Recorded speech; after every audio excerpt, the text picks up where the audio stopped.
Alors Alice, on va parler ce soir d'un moteur de recherche français, parce que c'est vrai qu'on parle toujours de Google, mais il y a des moteurs de recherche qui font des choses particulièrement inédites. Oui, vous avez entendu parler du projet Quero, le fameux projet européen de concurrent de Google. Eh bien, dans ce projet Quero, il y avait un Français qui s'appelle Exalid, il y a toujours un Français qui s'appelle Exalid, qui sort un moteur de recherche assez intéressant, parce qu'il est capable de rechercher dans les émissions de radio, les émissions de télévision, et de vous recaler exactement l'endroit où on a prononcé le mot que vous cherchez. Donc vous cherchez par exemple météo, vous cherchez accident en Corse, et il vous cale exactement la vidéo à l'endroit prévu. On va regarder un exemple sur la vidéo, comment ça fonctionne. Comment ça marche. Donc là, moi j'ai tapé tout à l'heure lycée, puisque c'est la réforme des lycées, je tape lycée, je valide, et là il me présente toutes les vidéos de toutes les chaînes de télévision d'information.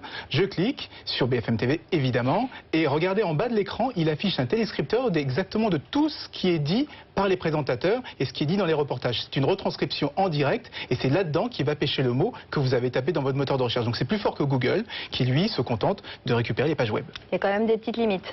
Oui, il y a des limites parce que c'est de la traduction automatique par ordinateur, donc parfois il a du mal avec les noms propres, certains mots qu'il comprend mal, ou quand les présentateurs articulent mal, comme je viens de faire à l'instant. Donc il a parfois un peu de mal, mais on peut retrouver le contexte général et les choses sont plutôt bien classées. Alors c'est pas la première, le premier moteur de recherche qui fait ce genre de choses. Il y a Google qui s'était lancé déjà là-dedans. Oui, tout à fait. C'était pendant les élections américaines l'année dernière. On va regarder les images de cette application. Ça s'appelle Gaudi, Google Audio Traduction. Et ça fonctionne uniquement sur les discours des politiques américains. Donc c'est quand même très limité. On ne peut pas chercher sur toutes les vidéos de YouTube, alors que l'ambition d'Exalid, c'est de pouvoir faire la même chose sur toutes les vidéos du monde, même les films.